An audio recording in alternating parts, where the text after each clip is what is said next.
as a quadriplegic, must be frustrating for you. Welcome to Severely Underrated, and welcome to a film which shows us what happens when a quiet analog-loving mechanic gets handed the world's most aggressive software update and instead of fixing a few bugs, it installs murder. If I could find those men. But beneath all the slick violence and futuristic techno-chaos, the film is surprisingly thoughtful about loss, control, and disability, which makes the whole ride hit harder than you expect. Better brain. I am STEM, the system operating your body for you. Welcome to Upgrade. Can anybody else hear you? No, only you. We start with Gray Trace, a man whose name already sounds like he was born before this sound existed. Gray loves cars, manual tools, and a world where things have screws you can physically tighten. He is married, happy, and living in a near-future society where self-driving cars, smart homes, and smug tech billionaires roam freely. Just like now. So he's living in bliss, which basically means that the universe takes one look at his happiness and says, Absolutely fucking not. a brutal attack leaves Gray paralyzed from the neck down. The film doesn't rush this part, it lingers. It lets you sit in the silence, the frustration, and the grief. His loss of mobility isn't treated as a throwaway plot device, it's devastating, personal, and disorienting. You see the dependency, the anger, the quiet erosion of identity, and for a movie that later features bone-snapping fight choreography, it begins with something much heavier. The vulnerability of losing control.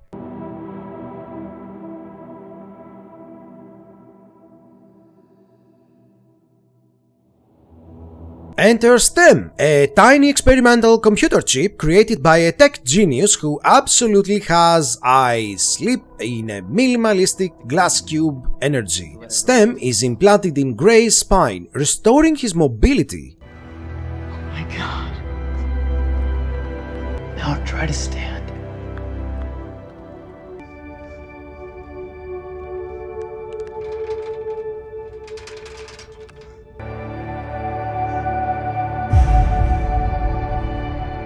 Nobody can know.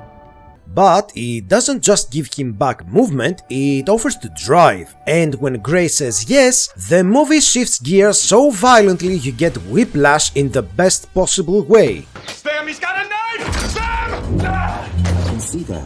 We have enough. What makes Upgrade so darkly funny is the dynamic between Gray and STEM. STEM has the calm, polite voice of a customer service representative, except instead of troubleshooting your Wi-Fi, it's asking permission to disassemble someone's ribcage. The conversations go like this. I don't want to kill anyone. Understood. However, statistically speaking, they are about to kill you. Fine, do your thing. Would you like sugar with that murder? I can't do it. I can do it for you. No. Okay, enough, Stem. Stem, enough! And then his body moves with terrifying precision, like he's been possessed by a highly motivated Roomba trained in martial arts.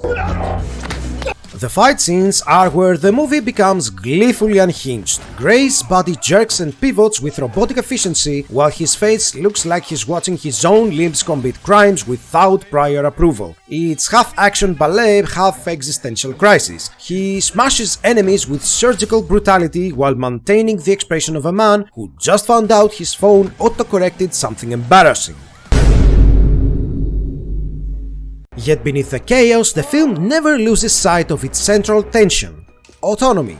Gray regains physical mobility, but at what cost? It's good to be back, Gray.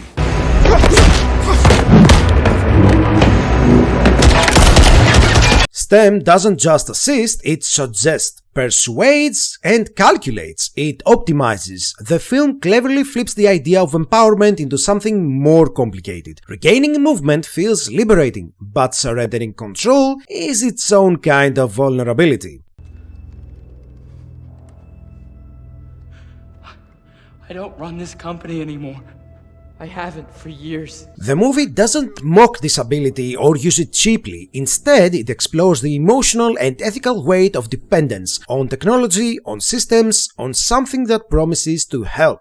The humor works because it's grounded in character. Gray isn't a cocky superhero, he's overwhelmed, outmatched, and often horrified by what's happening. The absurdity comes from the contrast between his reluctance and Stem's cold deficiency. It's like pairing an exhausted man with an AI and watching them communicate. You look lonely. I can fix that.